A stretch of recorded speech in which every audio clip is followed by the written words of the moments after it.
Hello and welcome to another episode of The 10, part of College Sports Rush on the Bet Rivers Network. I am your host, Greg Waddell, and I am joined today by the one, the only Doug Kezirian and Troy Machir. Also behind the scenes, you'll hear from him later in the episode. But we are finally to week one of the college football season. The moment we've all been waiting for is here. We're going to break it all down from a Big Ten betting perspective to get you ready to make some money in week one. It's a loaded schedule in week one. We've got 4 Big Ten games on Thursday, 2 games on Friday, and of course, a great Saturday slate as well. Reminder, we did a whole season-long futures betting episode already. You can find that on the Bet Rivers YouTube channel and listen to it wherever you get your podcasts. But today, we're going to go strictly into the week one schedule. Doug, I want to throw it to you first. It's plenty of games to choose from this week.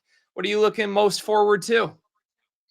I think it's the ranked matchups. Obviously, every sort of bet has its own sort of handicap within the handicap. So even these 50-point spreads and the 40-point spreads are fun to break down. There's no doubt about that. But these high profile games, I mean, Texas, Ohio State, 1-3. What more could you ask for? So many storylines and subplots. The defending national championship or champions hosting the team that they bounced from the playoffs last year, but there's so many intriguing storylines. I'm really interested to see if all these Big Ten teams that we think are going to take a step forward, like Nebraska opening up, or even Minnesota with Buffalo. I wonder if they're going to sort of take care of business early on. We've seen significant upsets in the opening weekend, so obviously the high profile matchup of Ohio State and Texas takes the cake. But I'm really fired up for the entire slate. Troy's got the trends for us throughout the episode as we go game by game. He'll hit us with the betting insights that you need to make some money. But Troy, give me a game outside of Ohio State and Texas that you yourself have your eye on this week.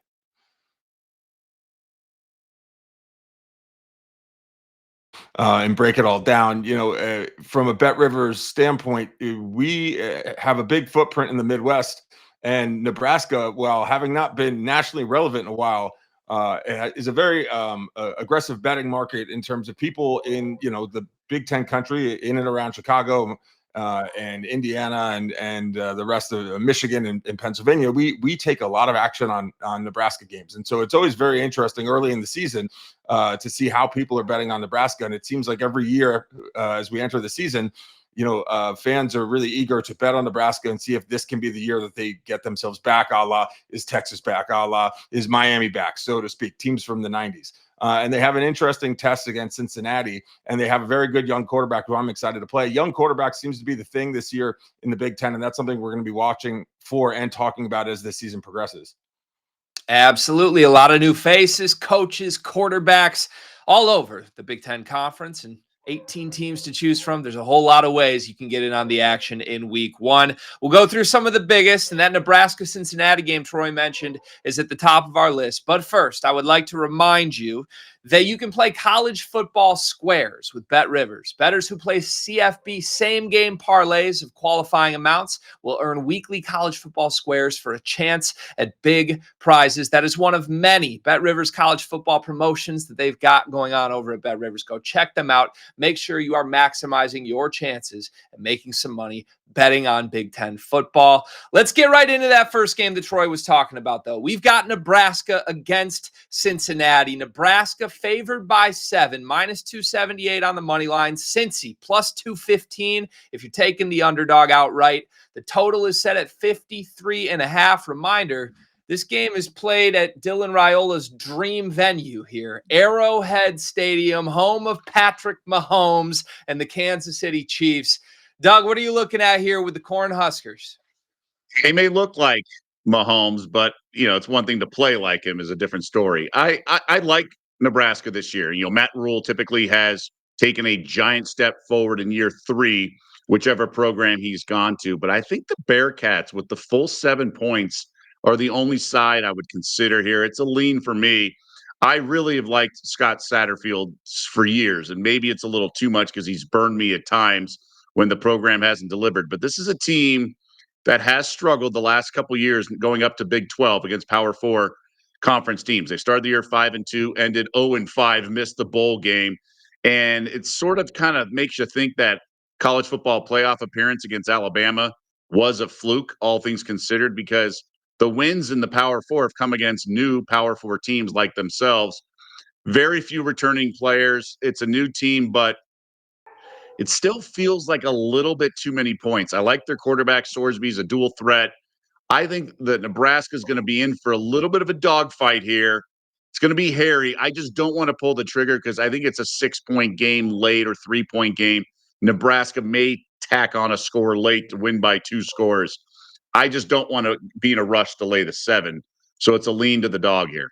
I make this closer to 4, maybe 5 points in favor of Nebraska, but I do think there's value on the Bearcats side. One thing to note, last year, Cincinnati, pretty good offensively. Their main issue, though, red zone scoring. They were just 87th nationally in red zone touchdown percentage. They've got a guy in Jeff Caldwell, a transfer from Lindenwood, a non-Division I school, but he's earning rave reviews. He's been called a freak from what people have seen in practice. 6'5" athletic specimen. He's been brought in to hopefully help them in the red zone. Sorsby, a former Big Ten quarterback himself, transferred over from Indiana, a guy that I am willing to back head to head with the Patrick Mahomes wannabe in Arrowhead. I'm with you, Doug. Troy, what can you add for us from a betting insights perspective? Yeah, this game is really tossed back and forth. 63% of the money is on Cincinnati to win the game. And you'd figure maybe, because they're at around plus 215, there's really good value there if you think this is going to be a close game or don't trust Nebraska. 81% of the tickets to win are on Nebraska. And that is the most popular play of week 1 thus far. That may even out by the time we get to Monday morning. But to go into the week with it being pretty overwhelming, with 3.8% of all college football tickets for week 1 are on the Cornhuskers to win. And we've, with some of the big games on the weekend, we've taken a lot of tickets thus far. But Nebraska to cover is the 5th most wagered for spread plays. And so interesting because Cincinnati cover is the 3rd most popular by tickets. So, when we look split, 51% of the money's on Cincinnati, 50 to Nebraska. The money seems to be on Cincinnati. The tickets are on Nebraska. I think that indicates that the money is backing the fact that, Cincinnati is probably going to keep this around 5 points. And the thing I always think about with Nebraska, they have been involved in some really wacky finishes at the beginning of seasons. I think about games against, McNeese State a few years ago, BYU, the Hail Mary. I think this game could be close, and I think it ends up being a 1-score game, potentially 3 to 5 points. So I think a lot of people are getting on Cincinnati there because they can't trust Nebraska. Maybe they want Nebraska to be back, but it's very hard to trust them until we see it happen. The money on Cincinnati, the tickets on Nebraska. Doug, Troy, and I seem to be siding with the money and leaning towards the Bearcats. Let's move to game 2 here. Illinois against Western Illinois. A lot of expectations for Brett Bielema's squad, returning 16 starters from one of the most successful seasons in school history last year. Illinois favored by a whopping 45 points in their season opener. The total set at 63.5. Doug, what do you got? I'm a little scared how much I like this play. It's the under 63.5. And I just feel it's way too many points for a game involving a team that may not score. Once the team totals get posted, you're looking at like 10 for Western Illinois. And I just don't see that many points. Now, they're going to be able to run the ball because that's what they do best. And that could be a weakness for the Illini's front versus like their back end of the defense, which is a strength. But so they may not go 3 and out, but it doesn't mean they're going to march down the field and score. And if they do somehow, then it's going to chew clock. I think Illinois will be able to score quickly, but you got a big number to play with when it's supposed to be a lopsided match. On top of that, the Illini are at Duke next week. So I have a feeling 4th quarter, if not 3rd quarter, Bielema is going to want to get the heck out of Dodge. Just get in, get out. Let's get this game over with. We're on to Duke. So I think 63.5 is just a big number for one team that's going to want to run the ball. And I do think their defense is going to give up a lot. And maybe that leads to a lot of possessions because the Illini defense can strike quickly. But last year, Illinois beat Eastern Illinois 45-0. And the year before, or maybe 2 years before, they faced another FCS team and they shut them out as well. So I think the team total is a banger on the under, but really I think 63.5 is too big of a number with the Blue Devils on tap. Yeah, back-to-back shutouts for the Illini against FCS opponents, and a couple key offensive pieces moving on from the program. Pat Bryant, Zachary Franklin, the two top wideouts on last year's Illinois team, no longer at the program. So I like the underplay, Doug. You've talked me into it. Troy, what can you add for us? Yeah, unders in games like this where you're seeing just exceedingly high spreads tend to be something we see the public take a little bit more stake in, at least from a ticket standpoint. And it's split because, people love betting overs. Why are you going to bet on an under and then hope that teams don't score points, especially in a game like this where if you're catching 5 minutes of it, maybe because you have more important things to watch, you want to see points. But right now, what we're seeing is 83% of the money is on the over. And just 57% of the tickets. And I think you guys have made great points about why the under is probably, a smart way to go. Each of Illinois' last 6 games against non-conference opponents have gone under. And while I'm, very weary of 45 points on the spread, this is the largest spread of week 1.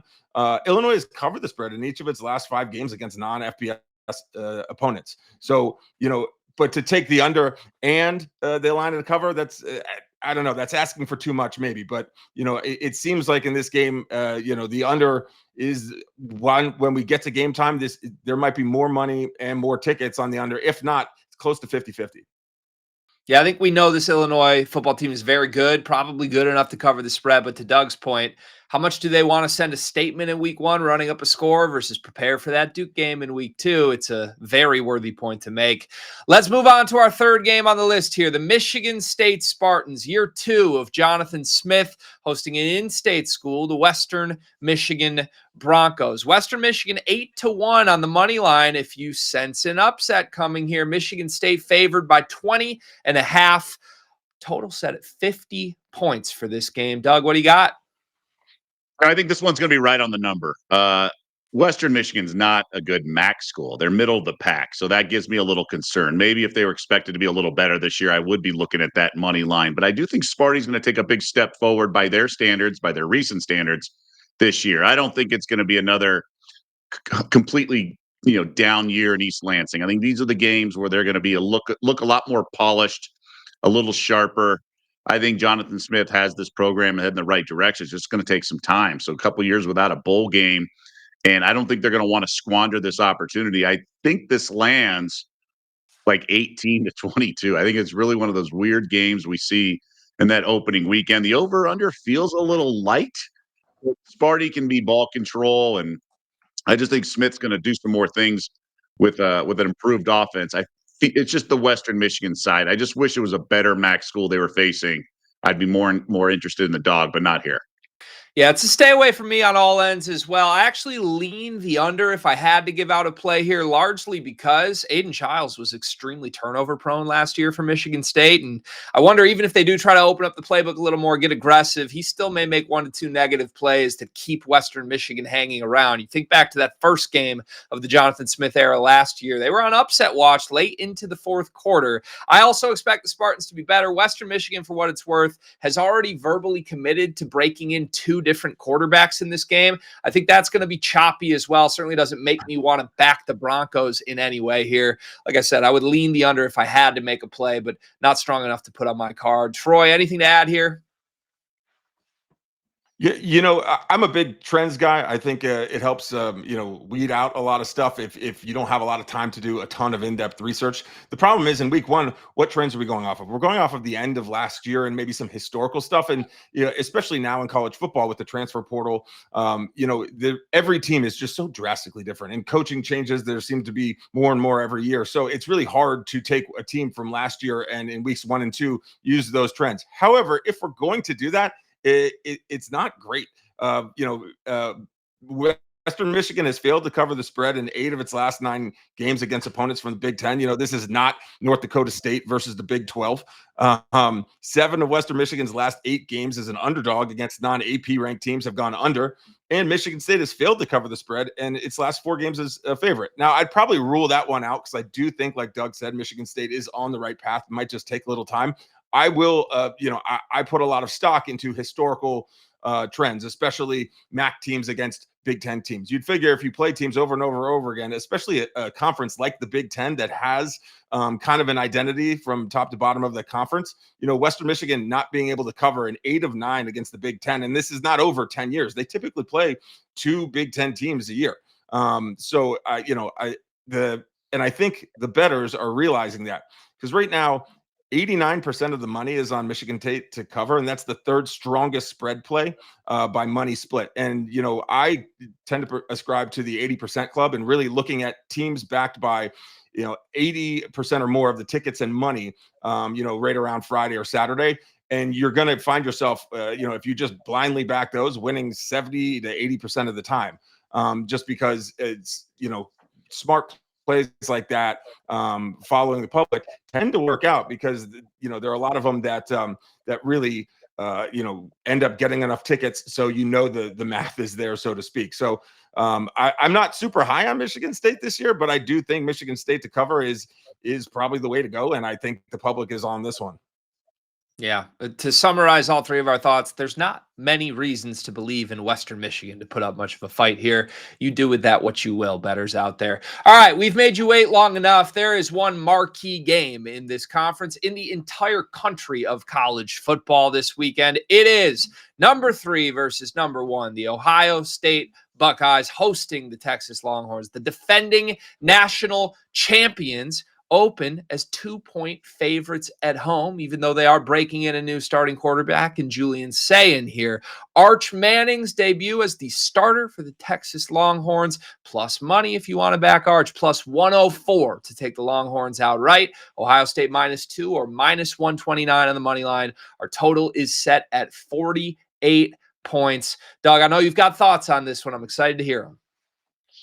Yeah, obviously, I'm fired up for this game just as a fan. And a couple things that come to mind that I'm assessing. When I talked to oddsmakers all in the summer, they thought Texas would close as the favorite. They just thought the power ratings of the Longhorns and then the turnover that's with the Buckeyes, right? Both having new coordinators. You mentioned the freshman quarterback, but he's a legit 5-star threat. And Ryan Day's been saying things that basically suggest he wants to keep this pretty vanilla in the QB's hands. Just win the game. Throw the ball away if you have to. Stuff like that. Now, they have playmakers, so maybe he's really saying just get the ball to playmakers. But I would like Texas a lot more in this game if I believed in Sarkisian. Remember, this is the same guy who was 7-win Sark at Washington and USC. And he really disappointed me in the last couple playoffs, whether it be Washington 2 years ago or last year against Ohio State, with the play calling. I mean, he's a wizard. He obviously did well at Alabama, that got a second chance in his career, and he knows what he's doing. But push comes to shove, I just wonder if he chokes a little bit with the play calling. It's not just players who choke. We've seen referees choke, whether it be umpires, things like that. The bigger the moment, sometimes they have a brain cramp. And I wonder if Sark does too. And that just gives me a little pause. Now, I think Arch Manning will be poised. He has all sort of the DNA to be cool, calm, and collected at the Horseshoe. And the fact that it's a day game and not a night game does give me less resistance to backing a road team. I just think those night games in certain environments, much different ask than an afternoon kickoff. That's just human nature and kind of my vibe. I will say in the NFL, we look at these types of games and look to the underdog on a teaser. Now, teasers are typically frowned upon in college football betting, and I get it. But you have to look at the reasons why they're frowned upon. It's usually because they're high scoring, and the 3 and the 7 aren't nearly as valuable in college as they are in the NFL. But look at the over-under in this game, 47.5, okay? That means it's a lower scoring game than some NFL games. You're also going to have, just like I said, both teams going to come down to the wire. In my eyes, we know what happened last year in the playoff. If Henderson doesn't have that screen pass for house call, and then obviously the defensive touchdown at the end for the Buckeyes. So I think that's a way to make the plus 2.5 way more valuable if you take it up to 8.5. Again, I do about 1 or 2 teasers in college a year. It's usually a game that's expected to be a rock fight, like Iowa games or Army Navy, where the over-under's in the low 30s. Because what happens with teasers in the NFL and then college, there's different price points, right? NFL is more expensive with the juice, but college, it's a flat rate. So it's like walking into a department store and saying, hey, every pair of jeans is $50. and you go find the most expensive label, and you just have to pay 50. So if you're paying a flat rate on a teaser in college of -110 or whatever it is, you want to find the best legs. I think that's where the +8.5 really has good value. Now, finding a second leg for it is a much different ask. So maybe I'd have to wait for weather to come out for the weekend, and you get some windstorms and some bad weather, and it's some low 40s in the total. But it's really, if it's a fixed price, then the +7.5, 8.5, 9.5 is going to have a lot more value when the over-under is really low. It's just every point is more valuable, but you're getting a fixed rate, so you want to take those. But I it's a cop out a little bit, but I think Texas +8.5 is a great way to play this game. I love key numbers. I preach it all the time with college football and even NFL betting. You've got to know what a good football number is. You don't want to lose by the hook off a field goal or off a touchdown. And that's the thing that keeps me coming back to the Buckeyes here. And I hate when I go toe-to-toe with Doug, but I'm looking at a home team in the shoe as a 2-point favorite. And I'm with you. I think on a neutral, Texas probably would be favored. But if Ohio State's going to win this game, I think it's going to be by a field goal or more. I would posit this. People love Arch Manning, but he's being talked about as if Texas isn't also breaking in a new starting quarterback here. And I know he took snaps at times for Texas during their run last season, but they really only let him use his legs against quality opponents. You can go back through the game logs. He didn't attempt to pass in the playoff run.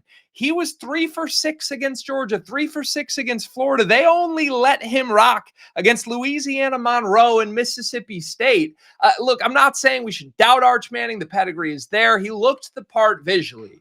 But it is a tall ask for a first-time starting quarterback to go on the road. Even if he says he's got the red dot on everybody, he's walking into the shoe in an environment where, mind you, I would point out, this is the first time that Ryan Day has had 100% approval rating from Ohio State fans for a home game in his career. It's real. I mean, he was on the hot seat as little as 6 months ago. And people are acting like there's going to be a hangover. I would argue this is going to be the first moment in a big game where Ryan Day has felt free of expectation and burden. And listen, Ohio State, they turn guys over every year. They've been putting 10 guys into the NFL, if not more, almost every single season that I've been alive. Are they going to miss certain players on that defense? Jack Sawyer, absolutely. But they've still got the best player in college football, Jeremiah Smith, making it easier on his first starting quarterback start. And Caleb Downs on defense, I think, could have a big play in store against Arch Manning. Call it a sucker bet, but I'm suckered in. I'm taking the Buckeyes to win this game and cover on the number at -2. Troy, what do you have for us? Break the tie, please.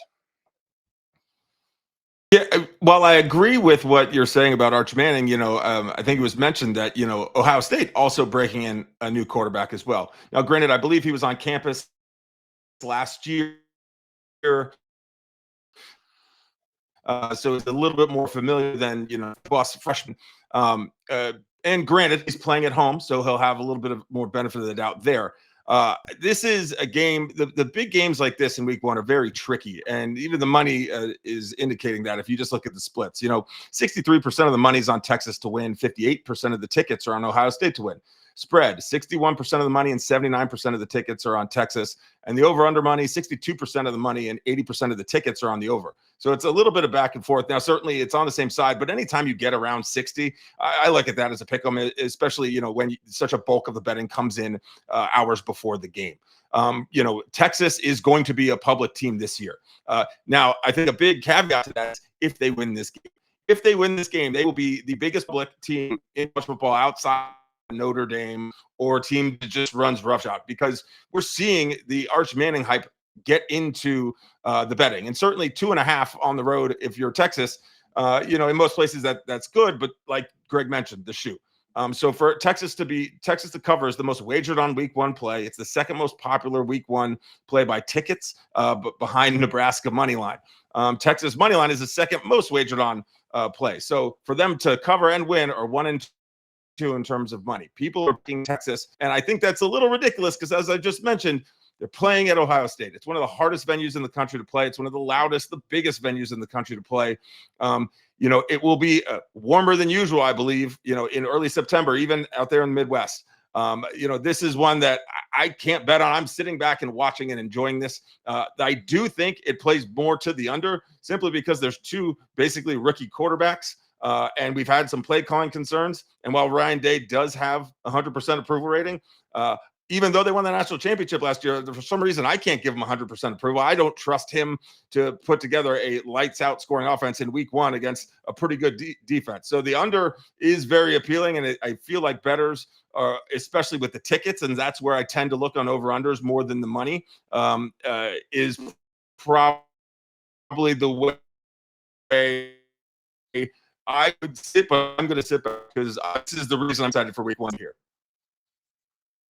Yeah, there's nothing wrong with that. I mean, hey, if you're a college football fan, not even a better, this is one you're going to want on your television screen. And 28-14 was the score of the game these two teams met in the playoff last year with established quarterbacks, with a lot of skilled players. That was only a 42-point ball game, the total at 48. Not a bad play to side with the under at all, Troy. All right, 3 other games that we want to lump together here, and I'll throw them all at you at once, Doug, and then you can sort of lead me on where you think the value is. Indiana against Old Dominion. Curt Cignetti, year 2, he exploded onto the scene and made the Hoosiers relevant in year 1. They're 23.5-point favorites are the Hoosiers at home, total at 54.5 there. Penn State, another team with a lot of expectations, 44.5-point favorites in their season opener against the Nevada Wolfpack. The total in Penn State, Nevada is 56.5. And then Michigan breaking in Bryce Underwood, the true freshman, only the 4th true freshman, I believe, to start at quarterback in Michigan history. 35-point favorites are the Wolverines in the Big House against New Mexico. Your total in that game, 49 points. Out of those 3 games, Doug, what's your favorite play? I really wanted to pull the trigger on Old Dominion, but I think they're just facing the wrong team in Indiana. I think they'll be ready. The Hoosiers are ready. Cignetti and company were trucking everyone last year. So I think that one's going to fall right around the number because I do like Mendoza. But I think Penn State first half's my favorite one of the plays. I've talked to odds makers about this. They laugh that they're kind of stubborn when you look at first quarter and first half lines in relation to game lines, especially in a situation like this where the Nittany Lions starters aren't expected to play past halftime much. They are stubborn. As oddsmaker told me that. He goes, look, if you look at a game line of 44.5, a first half line is typically around 25.5 to 26.5, sometimes 27, right? It's just the way it is. It's always commensurate with that. And then the first quarter is going to be commensurate with the first half line. But these games unfold very differently. The fourth quarter is played so differently. And it's not like the backups of Penn State aren't going to be able to handle Reno, because this Nevada team is expected to finish dead last in the Mountain West. They're not good. You got Purdy, the quarterback from Nebraska and Florida State, coming over. But at Happy Valley, with so many expectations with the Nittany Lions, I think they're going to come out ready to play. Now, are they going to be treating it like a national championship game? And could they punt on the first drive? Sure. But I think the first half line under 28, 27.5 is just too short. I would be laying anything above or below 27.5. I think I would have made this number 29.5. I just think Nevada is going to offer no resistance to this Nittany Lions offense. And if you factor in that the starters and the first string wanting to push the envelope before halftime, I just think they're going to want to do that to get sort of game live action going on. My only concern is that Franklin has been known to cover spreads late in games. He doesn't care about first half line. So if you're at around 37 or 40, you might get that extra touchdown that you're not going to get in the first half unnecessarily. But I do think he's going to be wanting to run 2-minute drills and things like that to get game live action, like I said. So that first half line, 27.5, feels pretty short because this is a bad Wolfpack squad. Penn State's one of my favorite teams to back, especially early in games, because of their two-headed running back duo, Nick Singleton and Katron Allen. I love how they exchange those two guys. Singleton will sometimes pop off for like 75 yards and maybe even 2 touchdowns early in a game. And all of a sudden you go to the backup and it's Katron Allen who can do exactly the same thing. It's fun to see those guys rack up numbers. I'm with you. With so much expectation, I think they're going to come out and make a statement early. It's a real good play in that first half at a key number, 27.5 points on the first half line. Troy, out of those 3 games, you can go to Indiana or Michigan if you'd like to. Is there anything notable that you're seeing from the betting side? Yeah, well, we'll stay in that Penn State game. Over under a 56.5, and Penn State favored by 44.5, which is the second biggest spread behind Illinois, I believe, in week one. 69% of the money's on the under, and 71% of the tickets are on the over. And you look at Nevada's team total is probably going to be around 7. So, 44.5, they get to what, 51. And with a 56.5, I just think that the under, again, I fade popular convention, and I always look at unders, especially with bad teams. And I think you took the words right out of my mouth. The running backs for Penn State have the ability to just open up massive holes early on. And I think that, even though I'm not high as many on Drew Aller, I think he has the ability to throw a very nice deep ball, and they can get up in a hurry. I just wonder if they're going to be able to score or want to score all day. And 6 of Penn State's last 7 home games have all gone under the total points line. I 44.5. There's some sizable, split. 81% of the money is on Penn State to cover, but 55% of the tickets. I don't know how people can wrap their heads around betting on a team to win by 44.5 points. That is like 8 touchdowns. That is so many to predict, when we see from time to time, even NFL games that are around 47, 48 points will end 13-7. So I just think that, 4.5 is a lot. And then in the Indiana game, people are still on Indiana. Both, we talked about it on the Future Show, and even in the betting market, 94% of the spread tickets on Indiana. That is the 3rd strongest spread play. That certainly will come down a little bit. I think I wouldn't be surprised if that number goes up a little bit from 23.5. But all I saw from Curt Cignetti last year is just all gas, no brakes. And I don't think that's going to stop, even if they have a new quarterback. Yep, he's been running his mouth all summer comparing his tactics to the SEC scheduling philosophy. If there was a time for a statement performance from his Hoosiers, week 1 would be a pretty good time for it. All right, gentlemen, thank you as always for all of the preparation and work that goes in to preparing this analysis for us and our bettors here.